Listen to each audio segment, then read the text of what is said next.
Welcome to episode 2 of Stress, Pubs and Rock and Roll. How you doing? Great, thank you. How are you doing? All right. I survived the week from hell. Yes, you've all been I've been ill, man. It's been the house of death. But we're all right. Yeah. Good. There may be a bit of editing out of coughs in this podcast. Yeah, mostly me, I should imagine. Yeah, we've both been pretty ill since last week, so this could be an hour of coughing. I do apologise in advance. So I'm Simon. I'm Kirsty again. Hello. Any music this week, or you been too ill? I haven't done any. Well, I did an open mic, but I didn't sing. Oh yeah, you guys are running an open mic. How's it going? That's right. Good? Yeah. Yeah, it's going really good. We're talking about maybe taking a break for summer, just because it gets quieter. Summer's hard. The open mic that I run, they don't have an outdoor license. So like literally summertime you're playing indoors and It's a new one. Yeah, everyone is in the beer garden. Which kind of sucks. Yeah. But hey, so I didn't play any music this week either, but I did watch, because I was in bed for like 4 days. I did watch quite a lot of music documentaries. Okay, yeah. Some of them pretty good, some of them rubbish. Expand. So I finally watched Some Kind of Monster by Metallica, which I've been trying to watch. I've been trying to watch for like literally since it came out, like 10 years. It's pretty good, man. There's some interesting parts. Have you seen it? Yeah, I have. I've seen it intermittently. So I've seen it and then lost interest during some parts of it, but then found my way back into watching it again. And yeah, I mean, always the favourite is his name. Is it Lars? Yeah. Always. He comes across really badly. He really does. It's hilarious. I think what I liked about it is not so much. I mean, like they're okay, Metallica, right? They're all right. They've clearly written some okay songs. They've also written an awful lot of rubbish. Oh, I just really liked seeing a really big famous band just have the same discussions that I've always had in bands. They're like hating each other and storming out, and I'm not playing with him. Anyway, it's hilarious. Yeah, divas, all of them. Yeah.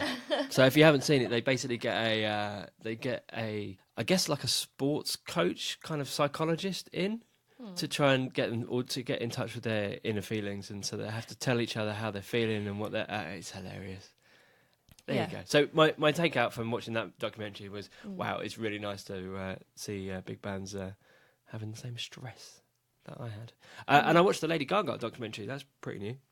Yeah. And that was amazing. That is well worth a watch. It's well worth a watch, because you kind of work out why she is perhaps a little bit weird. Okay. And I won't ruin it, but telling you too much about it. What's it called? It's called 5'2", or if I've been calling it all week, 2'5".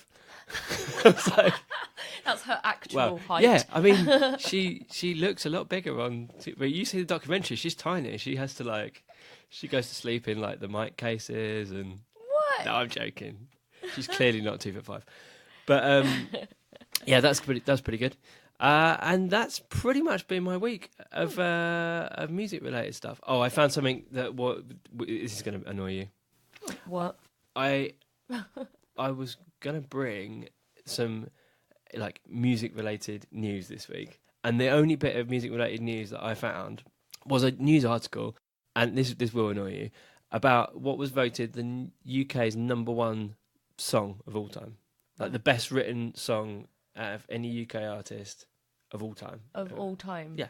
What was it? What do you reckon? Something crap. So, like something tenuously linked to the UK, which isn't actually classed as the UK. It's going to be something rubbish like Brown Eyed Girl or something awful like that. That's just. Ugh. Well, no, it was a UK band. It was Oasis. Oh. I know. Yeah. And the song they picked, "Live Forever." It's not even the best Oasis song. I mean, if we're going to be picky about it. I mean, like, they're not even the best UK band of all time. But if we're going to pin it on Oasis, it's not even the best Oasis song. No. Well, no, I mean, even out of Oasis songs, what gets requested the most? Wonderwall. It's got to be Wonderwall, which I hate playing. But how many times does that come up? Or like, you know, if you're doing a gig, how many people come up to you? Can you play Wonderwall? Loads. Every I would say 80% of the gigs I've done, someone has come up and said, can you play Wonderwall? Do you know what? The only thing, and I hate that because it is just lowest common denominator stuff, but there is some kind of magic around Wonderwall, right? Now, I've played it so much that I absolutely detest the song, and you walk past any pub, like on a Saturday night, and there's music on, or karaoke on, you will hear somebody doing a terrible version of Wonderwall from outside. But it has some kind of magic about it, and I'll tell you why. It gets me out of a lot of trouble, right? It doesn't matter if the pub is like a really posh pub, a really like rough pub. Wonderwall is like a magic leveler, and I've had it be pretty ropey, and people probably want to. I've definitely been standing there playing, going, someone wants to hurt me in this pub. This is not a good pub. Man, Wonderwall, everyone on side. Everyone loves you. Everyone loves you. It was great. You played my favourite song, Wonderwall. Oh no, I feel like that about Ed Sheeran as well, man. I try not to play Ed Sheeran because let's not make this podcast about how much I don't like Ed Sheeran. Okay, please don't. Because everyone is bored of me talking about it. But it's just lowest common denominator stuff as well. If it is going badly and nobody's listening, and you've got a pub full of chavs, Ed Sheeran and Wonderwall, loop it round, man. You've got a perfect formula. So that's as much as I've done music this week. Lying in my bed watching some programs. The other two I won't even bother talking to you about because, frankly, I feel like I've lost an hour of my life watching some weird film with Neil Young in it. Oh, Neil Young. Well, I don't really know how I feel about Neil Young, to be honest. Well, I don't know how I feel about life after this thing. Oh my gosh. I'm not even gonna waste time talking about it. But oh dear. So anyway, it kind of appeared to me that we didn't talk too much last week about kind of what got us into music, when did we start playing? You know, what even I didn't even ask you what instruments you can play actually. So very limited amount. Really? Yeah. But you've got your voice. That's your instrument, right? Yeah, and it's broken at the moment. It's looking forward to some R&R. Well, I've heard you play guitar, and that's pretty poor as well. Some would argue mine is. I'm getting better though. Well, the first time that you heard me play guitar, I'd picked up the guitar maybe that day after really not playing it very often. I maybe played it once a month in the last year before that. And then before that, I didn't play it for 6 years. It just stayed in its case. I took it out and I thought, my gosh, I need to change the strings. I need to clean it. It's disgusting. And it's my dad's guitar as well. So it's quite sentimental to me. But yeah, I didn't play it. So, and when I first picked it up and me and Sam were doing a duo gig and he was like, oh yeah, we'll play guitar together. And obviously I just had great big, I felt my eyes went really large and I was like a deer in the headlights. I thought, no, I can't do this. This is horrible. I can't play guitar in front of people. Are you mad? And then he gave me this list of songs with the chords and I freaked out because the first one was Valerie. And one of the chords happened to be a bar chord. And I was like, I can't play a bar chord. I haven't played guitar for like 6 years. I don't even remember how to play an A. What are you doing? And I couldn't even play Valerie. I couldn't even play frickin' Valerie. And it was shocking. And so I decided that I would stick to it. And I've started practicing when I can, and some days it's every day and sometimes it's once a week. But yeah, I've definitely improved a lot, and I would say I've learnt about 30 songs, which for me is really, really, really good, considering that a year ago I couldn't even play Valerie. That is impressive. So that is impressive. It's just the next step for me is standing up and playing guitar, because I can't do it. I have such an issue with my hand being able to reach the strings and bend around the neck. I don't know what it is. Maybe it's a comfort zone thing as well. Sitting down, I always feel a bit more comfortable when playing guitar. And standing up, I just feel I can't reach the guitar all of a sudden. It's miles away from me. Yeah, it's definitely a thing you need to practice, because I see so many people. Who've learnt a song and practiced a song with a guitar in their lap, and then they turn up at like an open mic night or I get to play it, and they're like, "Oh, I haven't got a strap." Firstly, like they turn up and they haven't got a strap, so I'm like, "Okay, fine, I've got to go and find you a seat." Or they try and play like standing up, and it just feels really different. Right? It's like the fretboards at a different angle, your arms outstretched, you can't really see too much what's going on. Yeah. So that is the good thing. You do need to practice.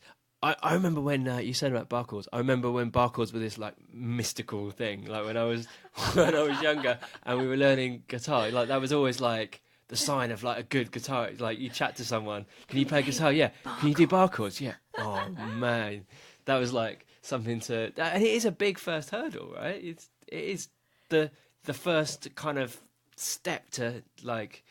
It's like going up to the next diving board. Like, do you know what I mean? Yeah, I in fact I actually find it easier to play with bar chords rather than open chords. For example, I can't play. This is going to sound stupid. I can't play a G chord as a normal open. I have to play G as a bar. Well, it's a lot more. It's a lot harder as a bar chord than a normal. Oh, it's easier. It's so much easier. It really is. I can't I don't know why. I think I've got psoriasis, which means I've got psoriasis in my joints, which is kind of a form of arthritic thing. So my fingers don't actually stretch that much. So I find it really difficult to play a G chord because the expansion on my hand, I get cramp. And then I end up having the claw. Yeah, there's definitely a bit of that going on. I play, if I ever play Creep by Radiohead live, in fact it's quite handy because but the bit where it goes really high,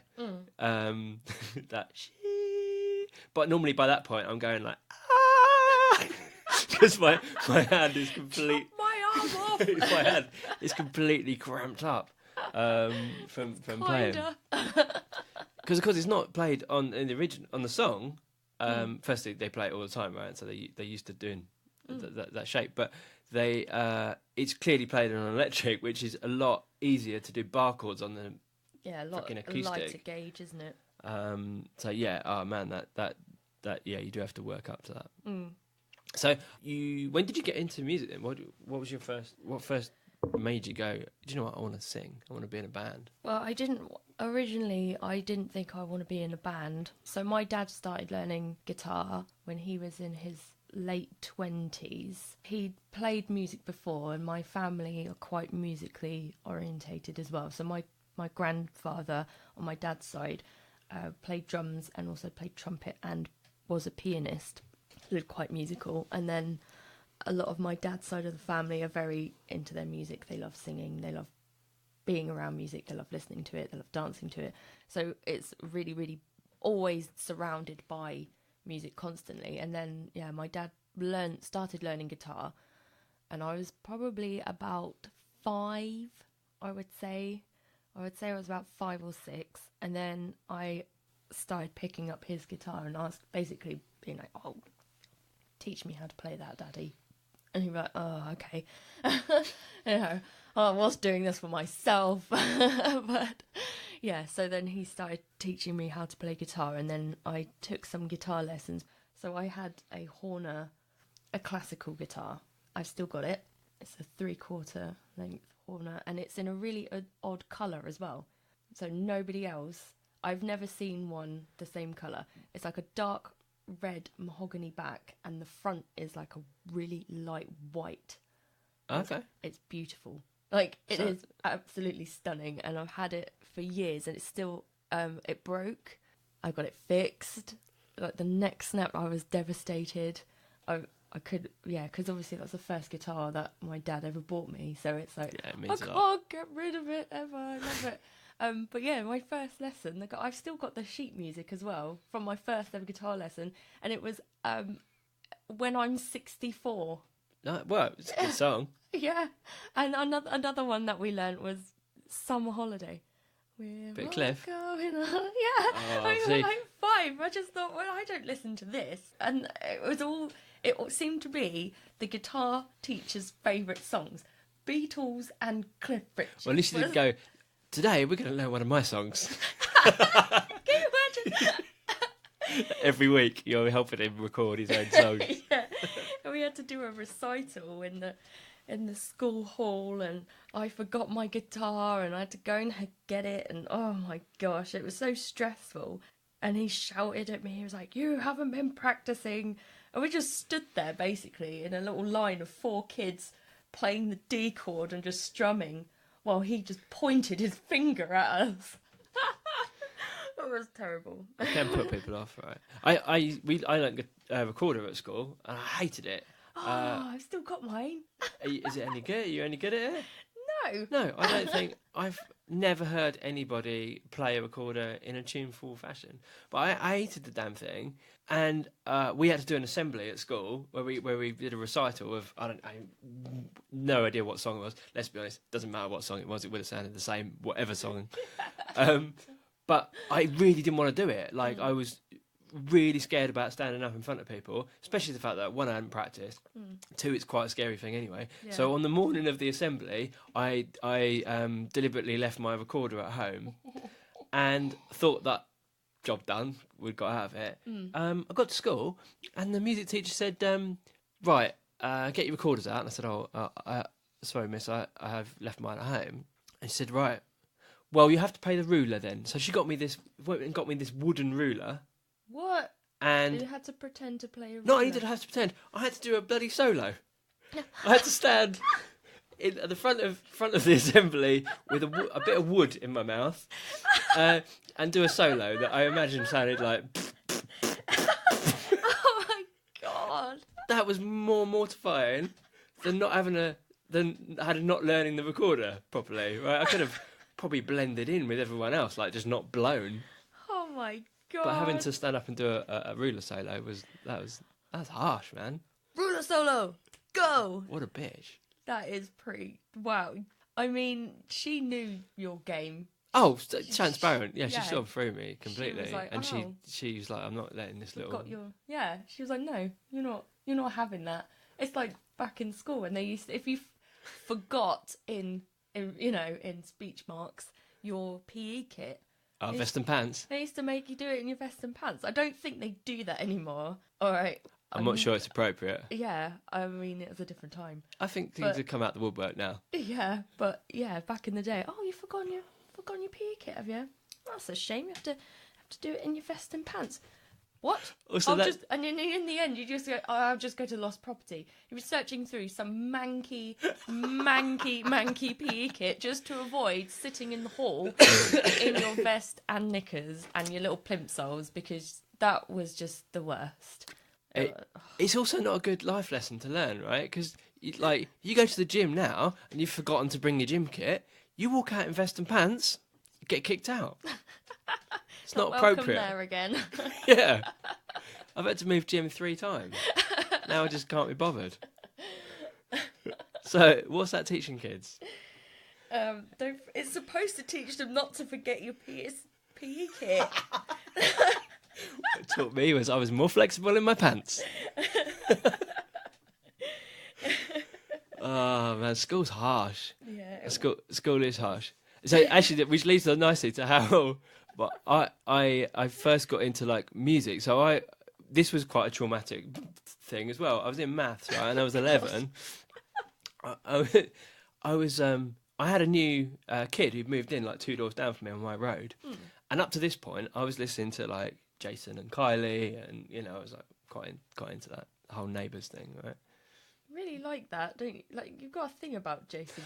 I think Jason's. I'm gonna try and make sure. At some point in every podcast, we talk about Jason Donovan. He's your spirit animal. Yeah, I think he is, yeah. If I had a Patronus, it would probably be Jason. Jason Donovan. Yes. So anyway, I was... this new kid moved in 2 doors down from me, and he happened to be in my class at school. So he joined school. I remember being in maths, and him saying like, oh, you know, like what music are you into? And I just went, oh, just, you know, like, I really like Kylie, and like I got the new Jason album for Christmas. It's really good. Obviously. And he was just like, I won't say what he said, but he basically was just like I listened to like heavy metal. I was like, what's heavy metal? It was like Guns N' Roses and Metallica and like Pantera and all that. And I was like, I don't know. How old was this kid? Well, he was my age, but he had like an older brother.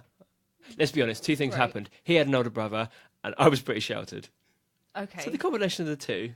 How old were you at the time, though? I reckon I was like 11.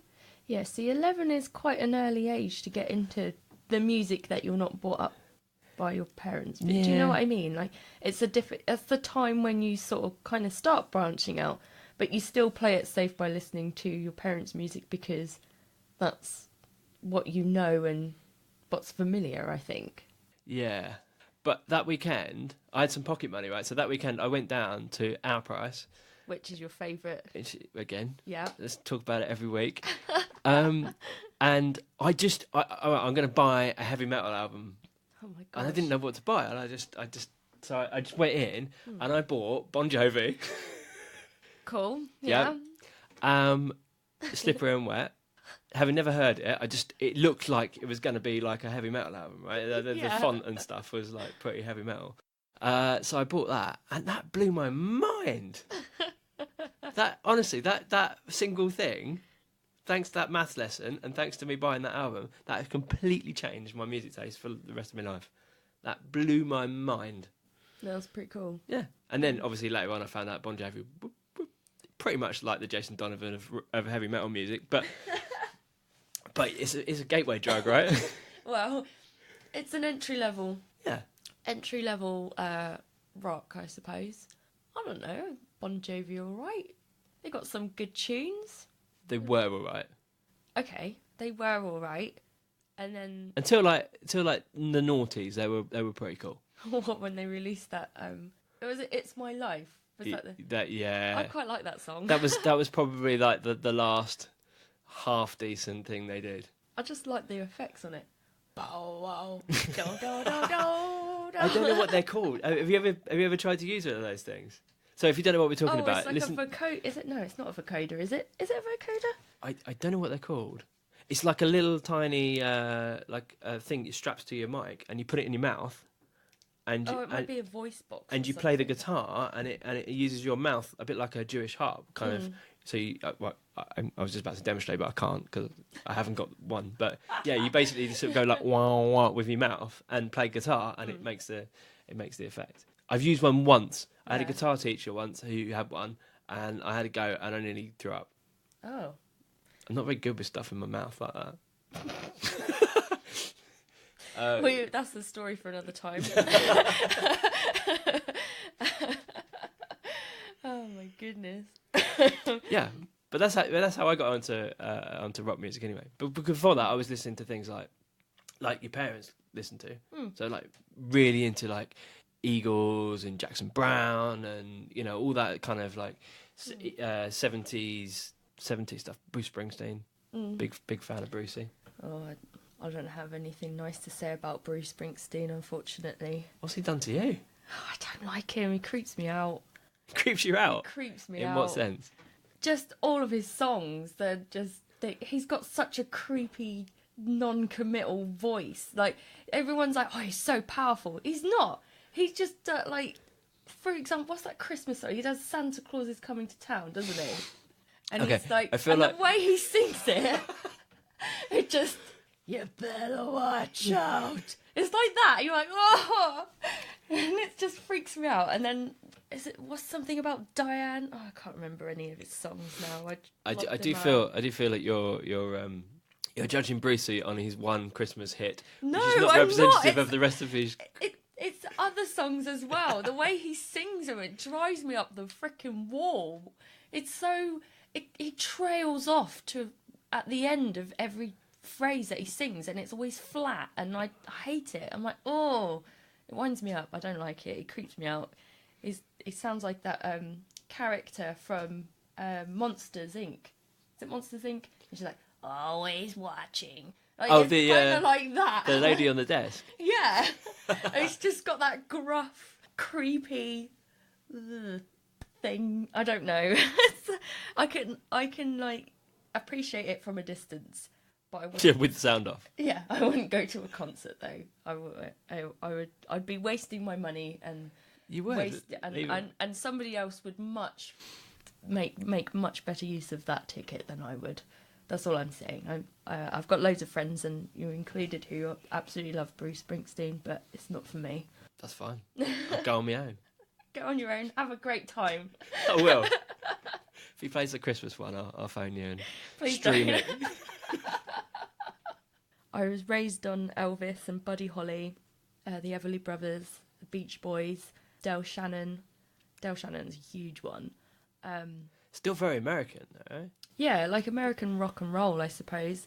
But then also on the other side of that, Lionel Richie. Love Lionel Richie. And the Commodores. Love the Commodores. Diana Ross. Stuff like I've that. never met anyone who doesn't like Lionel Richie. Oh, he's just a hero, isn't he? I think it's impossible to not like Lionel Richie. Yeah, he's got a great selection of jumpers as well, and I can appreciate that. I'm a jumper girl. Yeah, Like- it's a fairly good jumper you got on. Yeah, I do have a good collection of jumpers. I recently bought a very good jumper for £2.50, and it's black and gold, and it's got a little bumblebee on it. It's amazing. I thank Lionel Richie for my jumper choices. Did he sell it to you? No, but he inspired me. He inspired you. Yeah. I think that the previous jumper master was probably Bill Cosby, but I feel like no one's going to be saying, "Oh yeah, Bill Cosby inspired me to No. do anything." Yeah, it's not. We leave that one out. That was but the good thing about the 80s, right? Well, there's some horrible fashion in the 80s, clearly, but you could rock a jumper. You could perform in a jumper. Yeah, see, that's the kind of lifestyle I'm living for. if I didn't have to dress up in a certain way, to fulfill these, requirements that society is pushing on me, it's ridiculous. I often turn up to the open mic looking like Lionel Richie. Yeah, it's just looking like Lionel Richie, smooching on in there. I wish if I could look like anyone. You just sit in the corner making a clay head. Yes, I do. I've got time for him. Oh, the Beautiful South. My parents used to listen to the Beautiful South so much. Yeah, They were very northern England. Yeah, it's very relevant, isn't it, to the UK? Like, all the songs are really... They've got that melancholic British... There's humour in there. It's talking about, like very mundane things. But I love the Beautiful South. Yeah, no, I do as well. I didn't get into them till... Actually, I was a bit older. I probably missed the boat on them in the 80s. Well, I was a bit young, but like carrying up the charts, that best of... There's some corkers in there. Mm. Yeah, definitely. I think that's why they're really good, because each album doesn't sound the same as the last one. Yeah. Do you know what I mean? You can tell it's them, but it, like some bands, every album they have, it's like, oh, well, kind of sounds quite similar to the last album, and the concepts are pretty similar. And like someone who's really, really guilty of that is Red Hot Chili Peppers. True. I think there's a thing that you've got to be really careful of, especially when you have some success. I'm not talking from experience clearly here, but that you become a parody of yourself. You're like, oh, that worked, and we sold a load of stuff, so the Chili's kind of did it, and Stereophonics springs to mind. So the first couple of albums on Stereophonics, they were massive, and there were some really good songs on there. Cheesy end of stuff. Not for everyone, but some really good songs. But he started to develop that kind of what was his vocal sound, which was that kind of like, really overplaying the note and doing that. And by like the third or fourth album, they'd kind of forgotten about the fact that you need the songs. In my opinion, they've forgotten, and it was literally just that, him just doing that over every song, and it doesn't work. It just it's just more of the same kind of stuff. Yeah, I mean, I really like Stereophonics, kind of Madame Helga, Las Vegas 2 times, that kind of era.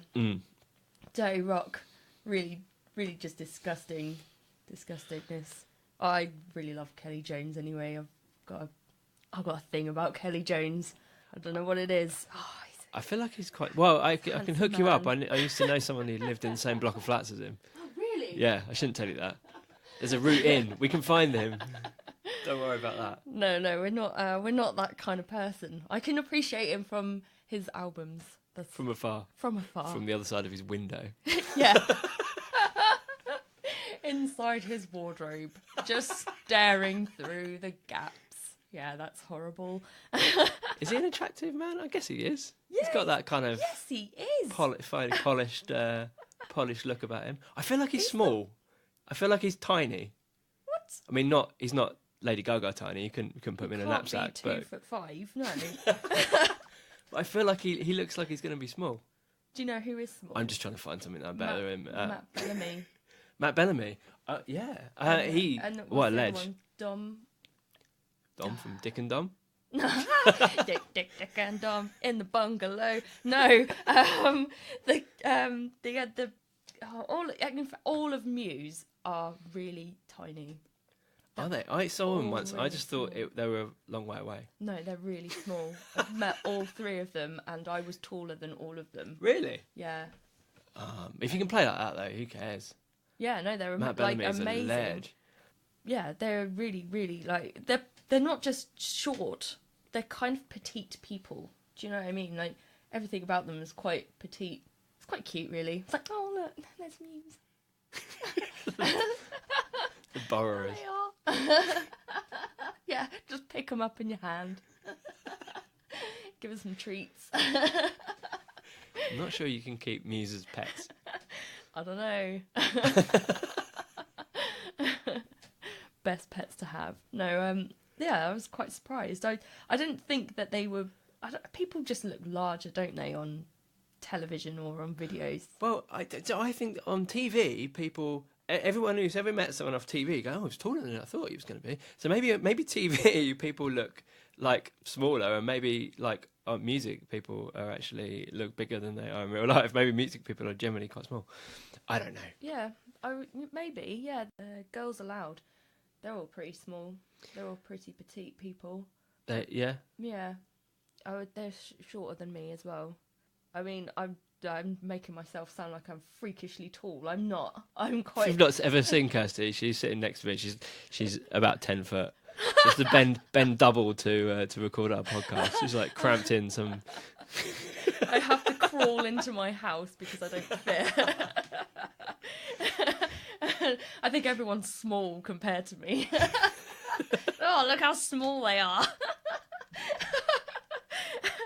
It's not the case. I don't know. Maybe I'm... Clearly you've just met some small musicians. Yeah, I think, maybe that's a thing. Maybe it's a running thing. I was tallest in my vocal class at ACM, and I'm not tall. I'm really not tall. I'm 5'5". Well, no, that's not tall. No, it's not. No. But I was taller than everyone, and I looked like a freak when we did backing vocals. Someone filmed it once, and I was stood next to 2 girls who were significantly shorter than me. I looked like old lanky Kirsty, the freak. Just gangly and really tall, and I sort of hunched down as well to kind of level out, because it just looks so peculiar. And yeah, I don't know. And since then I've had a real issue with how tall I am, even though I'm not tall. The only experience I've had of feeling short was the first time I ever played in a theatre, like music-wise, and I was really, really excited and nervous about playing in a theatre, to like a sit-down audience. I'm used to playing pubs. Yeah.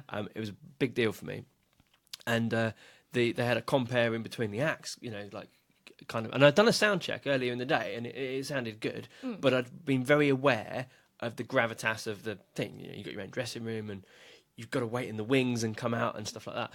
And the compere happened to be quite tall, and it wasn't a problem in soundcheck because we didn't have the compere there.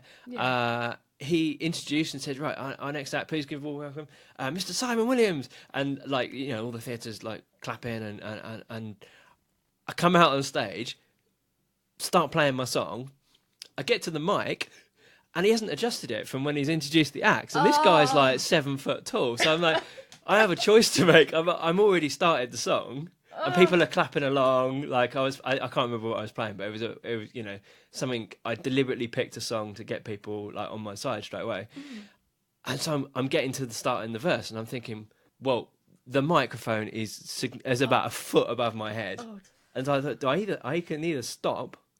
Well, I'm going to have to stop somehow, but what do I do? So I ended up just turning it into a kind of comedy act to start the set off, which is actually brilliant because it got everyone on my side. But I started to try and play the first like verse of the thing by like jumping and trying to reach the microphone. In the end, everyone was in stitches, and I stopped and then made a joke out of it, and then we carried on.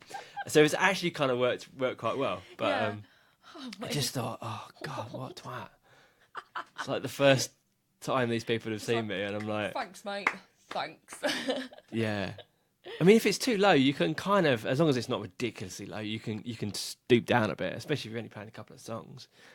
Yeah, it doesn't look good though, does it? It doesn't look good, and it's not great for your diaphragm and stuff like that. But I mean, but there's nothing you can do if you can't reach the damn thing. You end up just pogoing. That's the problem with variety shows, and people are on and off pretty quick. You have to rely on a good like crew to sort it out. Yeah, you haven't got time to because presumably you set up all your own stuff, right? Yeah. So it's your own fault if you set it up wrong. Yeah. Damn straight. Yeah. I mean, I've had a few droopy mic stands. Oh yeah, when they start falling, but that's the thing, isn't it? When you're mid song, but you have an instrument in your hand as well, and you can't just grab it, or you're trying to strum and push it up. Yeah, you're getting shorter and shorter as it goes through the song. Yeah, you're just following it down. Like that. But that's the problem. At our level, we don't have a team of like, you know, sound crew and roadies to come on, you know, just spot what's going on and run on and sort it out. You just have to wing it. Yeah. So we were going to talk about, although we've decided to talk about small bands, small people, tiny people. They're important too. They are important. Yeah, we should give them the time of day. But we were going to talk about venues. Yes. And actually, I had a lot of fun thinking about this because I'd kind of forgotten a load of places that I'd previously played that actually, and when I looked them up, a lot of them are closed, which is really sad. Yeah. But we were gonna make this podcast around venues, so we should probably talk about that. What obvious first question? What's the best venue you've played at? Well, there's quite a few. So the Indigo O2, that's pretty cool. Pretty cool venue. That is pretty cool. Yeah, that was cool. Jericho Tavern, which is in Oxford. Is that a pub? It's like with a live music room out the back or something. Yeah, it's got like upstairs. Yeah, upstairs there's a dedicated band room. It's quite a famous venue. A lot of touring bands used to play there. It's really friendly. The stage is huge and really high as well. And then downstairs is a pub and they have food and everything. And it's pretty cute. And then the only other... 229, that's a pretty cool venue. That's London, 229. Yeah, I've heard of that one. They've got two rooms. They've got a smaller room and then they've got a huge room with a huge stage, and a lot of bigger touring acts play on the larger stage.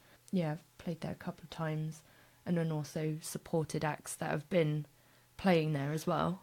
And the thing is about those venues in London, they tend to be, I mean, the sound is great. Like the back line they have and the sound engineers, you know, I think it makes a big difference when you've got a sound engineer who's based at the venue all the time, who really knows how to get the best out of it. Yeah, definitely. Yeah, I would agree. It's much nicer experience. A venue in, oh crikey, it's near Camden. It isn't in Camden. It's the next one across. I can't remember what it's called, but it's called the Flower Pot, or it was called the Flower Pot, but before then it was called something else. And when it was the place before it was the Flower Pot, this is very contrived, I do apologise, it had a terrible, terrible sound. Like, it was just awful. It was a terrible place. And we played there a few times, and every time there'd be a drum kit with, held together with gaffer tape, and they were insistent that we used their backline every single time, and it was just horrendous. It was like, well, why? We have much, much better stuff than this. Why are you forcing us to use this utter crud when we can just, but it was just I can't remember what it's called. I'll have to look it up. It's just come back to me. But the Flower Pot, after it changed hands, it turned into the Flower Pot. What's his name? Frank Turner. Oh, I love Frank Turner. He played there as a secret gig, and it was amazing. They'd redone everything. Obviously, all the PA was brand new, and they had a dedicated sound engineer who knew what he was doing.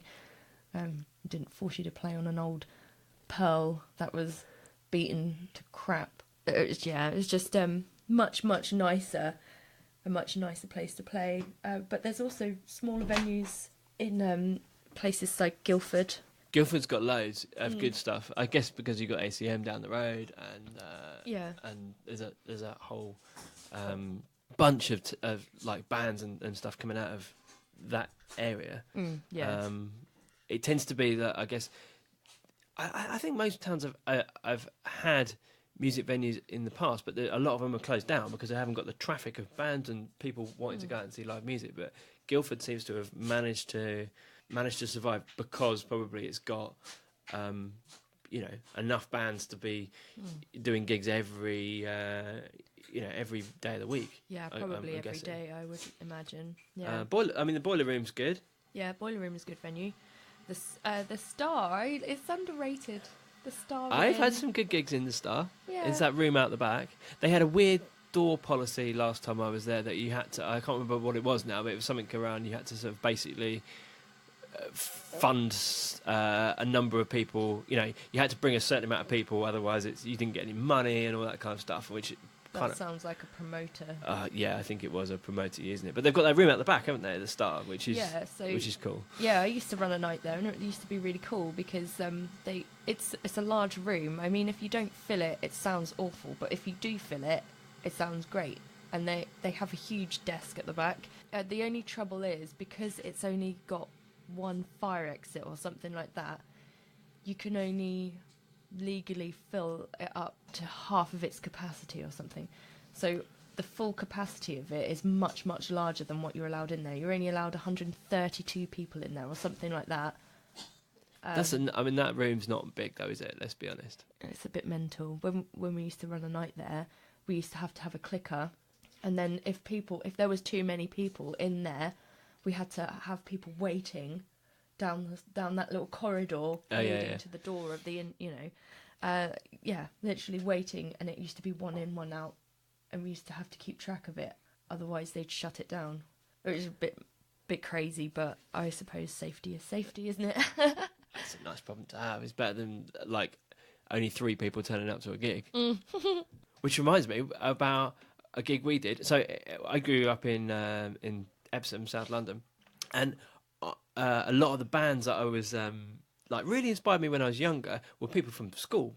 Because I was like, I didn't play guitar at this point, so I used to hang around every lunchtime, like with the guys who were in bands and stuff. And a few of my mates were in like Nirvana cover bands, and a lot of the guys that were in established bands at that point were all playing places like the Cartoon in Croydon and stuff. And that just reminded me of a gig we did. I finally got to play the Cartoon. We played it a couple of times. When I did get in a band, I was then living over in Reading Way, but I'd had in my mind, like, I always wanted to play those type of venues. So we went back and played the Cartoon. And I remember we did a really good gig. Like, we sounded great, but we literally played to one barman. Oh, who was there? We were on. There was 3 bands on. We were opening, and the other 2 bands hadn't arrived. So we did our set, literally to an empty venue, and played to the barman, who I think he popped out at one point to have a fag. Like, we even lost We even lost our audio. him for 10 minutes. I know, but we did play. We played there again, and it was a lot fuller and it was good. But that just reminded me about venues being empty. There was a lot. I mean, most of my favourite venues were all that way. Like Grey Horse in Kingston was a really good one. There was bands that I used to follow again from sort of the local area. Used to play there quite regularly, and that was great because there was a room out the back. And we did quite a few gigs there when I was in Nine Signs. We did a battle of the bands. We did 2 or 3 gigs out the back there, which was cool. And the Peel. Did you ever play at the Peel in Kingston? No, I've heard. I know of it, and I think I went there to see a couple of bands, but I actually never played there. That was a great venue, and it was voted. I think when we played there once, and it was the closest I've ever been to, like, you know, you're on stage and it sounds like as a CD playing. Like it was such good sound. Yeah. And the foldback speakers was so good. I think we played, and the year that we played, like Kerrang voted it like best pub for like sound, like in the country or something. So that's pretty cool. Yeah, that was pretty good. It was a really confusing venue though, because it was in the middle of this big council estate that you had to find in Kingston. Yeah. But the other half of the venue, so the one half was a music festival, the other half of the venue was a strip club. So if you weren't careful, you went into the wrong bit. I know we had quite a few gigs in there. The best one that I think I did was in Leicester Square. Do you remember Sound in Leicester Square? I've heard of it. I don't play it well. I have this thing about playing in London. I don't really like it. Yeah, London's a hassle because you've got equipment, you've got to park, you've got to bring people with you. That's why, yeah, I find it so tiresome. We played a gig at the Sound, which was the biggest gig we got to as a band. I mean, we broke up pretty soon afterwards, but it was like 2,000 people on a Friday night. Awesome. And it was really, really good. I think the Darkness had played there the year before, so they'd had quite a few like big bands coming through. Yeah, but that was pretty cool. That was pretty good. Yeah. You just got to pick how is it going to be worth it. Like, we decided we weren't going to do the whole London thing. If we were going to do it, we'd do like one London gig a year and make it an event. You know, so you can sell tickets in advance, get people up there, because you know, it's not like round here where you can just you can't expect people to go all the time. You know? Yeah, definitely. In London, personally, my favourite place that we played, and we played there quite often, and we got invited back quite a lot. It was Tommy Flynn's, which is closed now. It's not there now, or it might still be there, but they definitely don't have music there. They used to do, I want to say it was BBC Introducing, but I'm not sure actually that it was. But that was in Camden, and the way the pub was laid out, it was a really, really small pub. We walked in the front door, and then immediately to your left-hand side there was a raised stage and a dance floor area, and then you went past that, and the bar was along the left side of the wall, and there was sort of seating, and then the toilets were at the back. Oh, okay. Yeah, and it was, I mean, I personally, we really liked it there. There was parking around the back, down the side street. It was pretty friendly. Everybody in there was always up for the music that we played, and yeah, they invited us back for New Year's Eve and things like that. Like, they really liked us, which was really, really cool for us. And they didn't expect us to bring people with them because they really liked us, so they were on hand to do a lot of the promotion for us, which was really, really great. I think that's the key to like a good music venue, is that people just know there's music going to be on, and you do it regularly enough, people turn out because they want to listen to the music. Like the amount of times like I play in pubs now that have just sort of decided to put music on a Friday night, and most of the people in the pub don't want to listen to it. Yeah, quite frankly, that's not because it's me. That's what they said anyway. That's what they told me. But yeah, you got, you know, people go to the pub to chat on a Friday night quite often. And you've just got a band in there, and they're either talking over you or you're just annoying them, and then you have to get, then you get into the Wonderwall territory. Yeah. Like, oh god, the only way I'm gonna get these guys on side. He's playing like Wonderwall or Ed Sheeran. There's not too many. I mean, there is in Reading. Reading, we're quite lucky. You know, you've got like Face Bar, and you've got Sub 89, and you've got there's quite a few venues are renowned for like music. People will go there to listen to music. Yeah, I mean, some of the Reading venues, they cater for music. So the Oakford, for example, O'Neill's, Purple Turtle, those stick out for me as places that aren't necessarily designated music venues, but you know that there will probably be music on. And they do tend to, because they have stage areas. Yeah, I have an issue with O'Neill's in that it's way too long. I think a lot of people have issues with O'Neill's. It's just, I don't know if people want to listen to music in O'Neill's. Because, the pub's too big, the stage is at one end of the venue, and everyone else seems to be at the other end. And they can't wait to get you off and put a DJ on. Yeah. So, and that's when people get interested, is when cheesy R&B type stuff comes on. So, don't try, and if it's not working, don't do it. Yeah. Because it's not helping it's not helping you bring any people into the pub to listen to music. It's not helping the act because they just have a rubbish gig. Oh, no one listened to me, and you can't park anyway. No. There as well. So it's like it's a triangle of stress, that venue. That's the trouble with in town venues. It's just the logistics. How do you get in? How do you load in? Where do you park? How do you get your equipment in? Do you have to run it up some stairs, through a car park? We've had that in Portsmouth before, where we used to love playing Portsmouth. Like, there's some amazing venues, and a friend of mine used to do a lot of promotions in Portsmouth. I believe he still does. And we played one venue. It was upstairs. It's right on the main road, and there is not even a load-in at the back. You had to park on double yellows outside the front and run your stuff up a narrow staircase, because that's the only way into the venue. There's no lift. There's not even a wide fire exit staircase at the back. It's a narrow, tiny little staircase. We were pulling up this, I think it was an Ashdown bass cab, and it wasn't one of those little floor ones. This was like 5-6 foot tall bloody bass amp. It's wheeling it up this narrow staircase, and then the drums. This is the bit about gigs people don't see, like the glamorous bit. No. I played in Kingston on my own, and I had a full PA, 2 guitars, like mixing desk and a load of bags. It probably takes me about 7 trips from the car, to set up a gig on my own. I was playing in Kingston. I don't know if you know Kingston that well. It's all pedestrianised. Yeah, it is. Yeah. The nearest I could get to the venue was 4 roads away. It was an 8-minute walk with not carrying anything. Oh, it's just horrendous. It was just like, They don't think about that, do they? They don't, how are you supposed to play there if you're in a band? You can't carry a drum kit.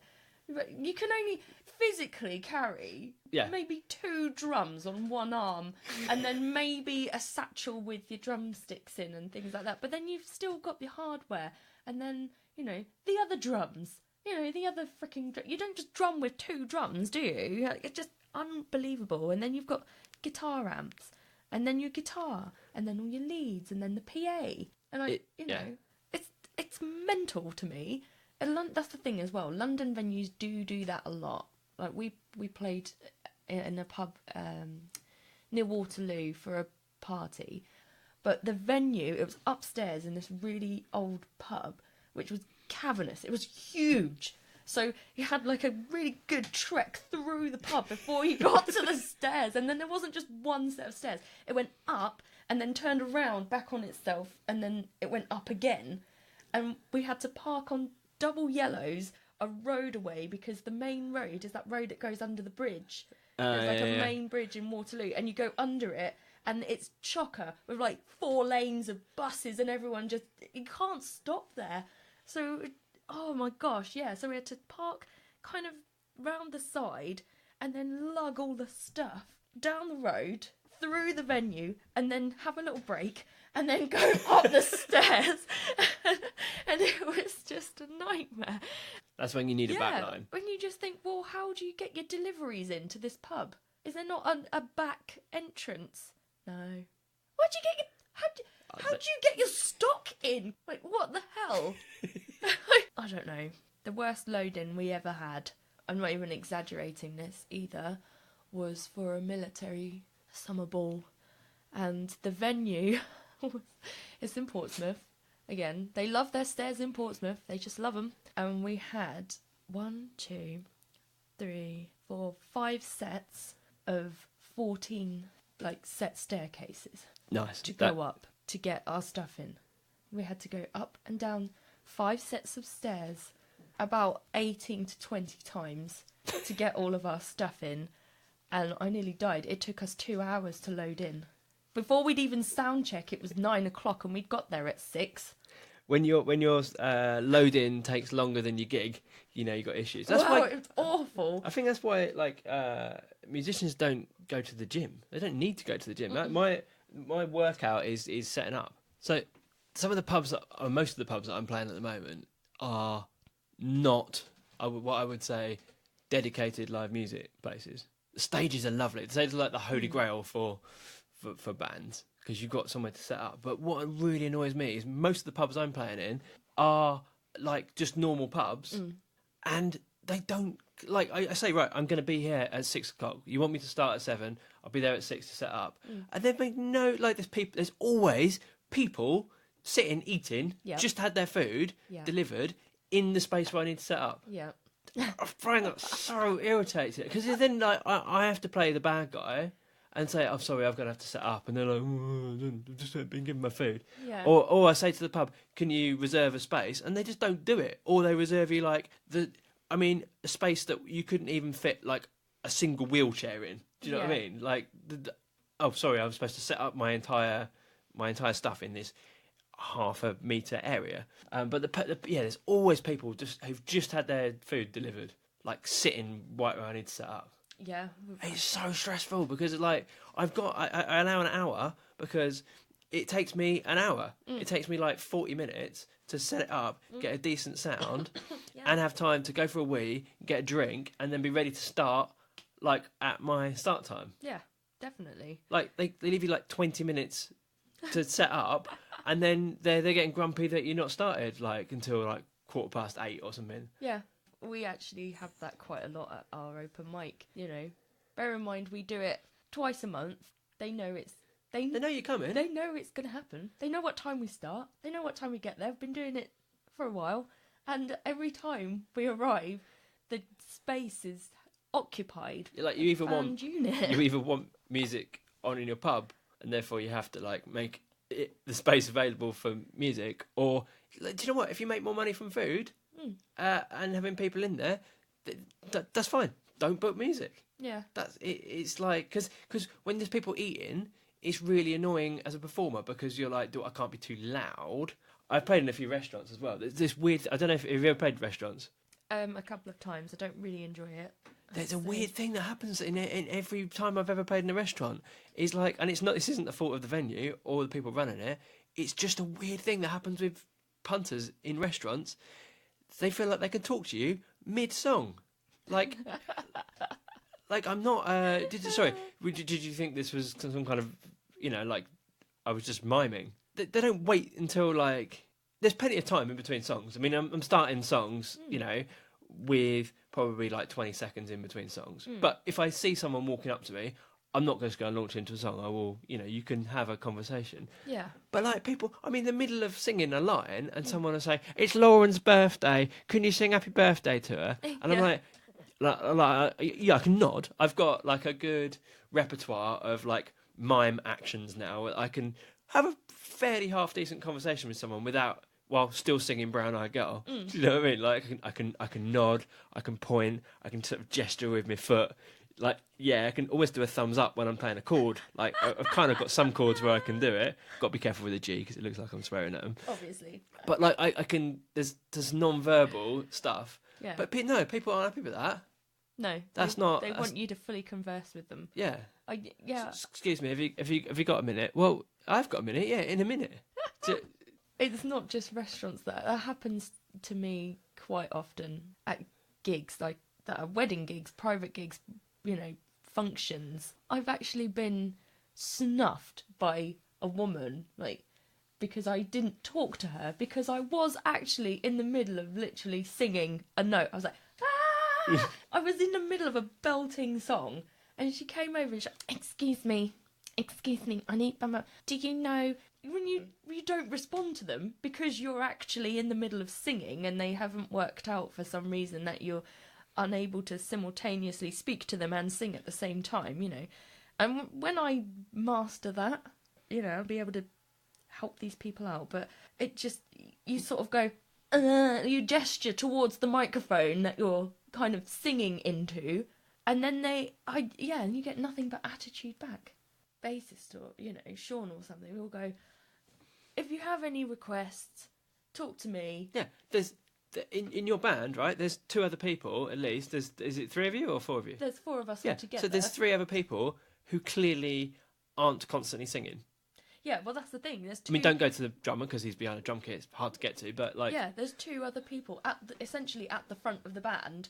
And often what happens is, because of the way that we run click tracks and things like that, so when we actually start a song, we can't just vamp it and talk to someone. It has to start. It has to go. There's no, oh, just wait for Doris, who needs to ask if her friend Eileen can, sing Mustang Sally with us. Oh, yeah, I get that all the time.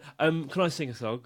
Yeah. Well, funnily enough, I've been paid to do it. And not being horrible to you, mate, but I would say 9 out of 10 people who come up, and I do let them sing, they are atrocious. Yeah. So let's just, on the law of average, let's just assume you're also going to be shite, and let's say no. I had the weirdest experience. So I turned up at a pub, and this annoys me, when they've booked like 2 forms of entertainment in a night. They've clearly got something else going on. So I turned up and to play this pub, solo gig, and got to the bar. I said, "Oh, I'm the entertainer." I said, "Oh, right, okay, cool. Good. We've got there's a hen do over there." I'm like, "Oh, great, hen do." Do you know what I mean? You just know it's going. If you get a hen do early in the night, there might be a really good laugh. If you get them anywhere past 8:30, it's a bloody nightmare. You just anyway. So, but I turned up and said, "Oh, I'm the entertainment." They thought I was a stripper. I was gonna say, yeah. So, I was just to make life clear, I'm definitely not the stripper, right? And I'm not going to be the stripper. I said, "Oh, okay. Well, we've got a hen do in. I think we've got something going on. We've got a stripper going on as well later on." And I was like, "Oh, for God's sake! This is a very tiny pub." Oh. But this makes it. This is where it gets really weird. Is that so? I just set up, and I'm just about to start, and I only mentioned the fact that it's black because my song choice is appallingly bad, given that is the context. Yeah. But this black fireman turns up. Oh lordy. With a CD, right? As I'm about to start, and he's like, "Oh yeah, I'm the stripper." I was like, oh, "Okay, clearly, because you're the only person dressed as a fireman in here." Yeah. He goes up to the bar to give his CD over. Pub haven't got a CD player. No, well, and I would assume you don't either. No, so he's like, they haven't got a CD player. Can you could you play some songs while I strip? What? I'm like, well, no, not really, mate, because then we're like a double act. Like you're a team. This is part. I'm then part of your act. And yes, you are. I don't really want to be like the minstrel, like sort of like fully clothed behind you while you're just doing your stuff. It's weird. He was like, "Well, what am I going to do then?" I was like, "This is suddenly my problem. Like, it's suddenly become like, Yeah, I mean, what are we going to do then? What are we going to do? What are we going to do? So I was like, well, I really don't want to... if I'm honest with you, mate, I'm sure you're really good. I really don't want to play guitar while you strip, because that's frankly weird. I'll find something... with a CD? If you're a stripper, right? It's like me turning up without a guitar. So, I thought you'd have a guitar here. Even if you do have to use a CD, you bring your own... Player? Yeah, CD player, surely. Boombox or something, I don't know. I think he just checked himself out in the mirror and went, "I've got all the equipment I need for this job." I Do you know what I mean? it's- So I said, right, I've got my iPod on me, right? I could probably put my iPod through my PA and I'll find you a song. So then I'm like scrolling through my iPod trying to find like what does he? Yeah. yeah.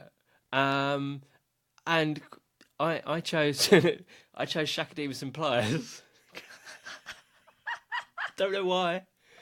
I don't know why. Seemed Just appropriate at the time. it seemed like the most strippy song I had. On my-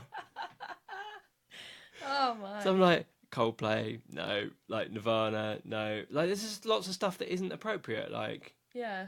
I think I even had like nursery rhymes on there. I mean that's definitely not appropriate. No. Oh my god. That is just weird. No, that is really weird. I kind of think I actually should have played guitar now. Yeah, you should have just strutted behind him, like, and occasionally just popped your head out either side of his shoulders.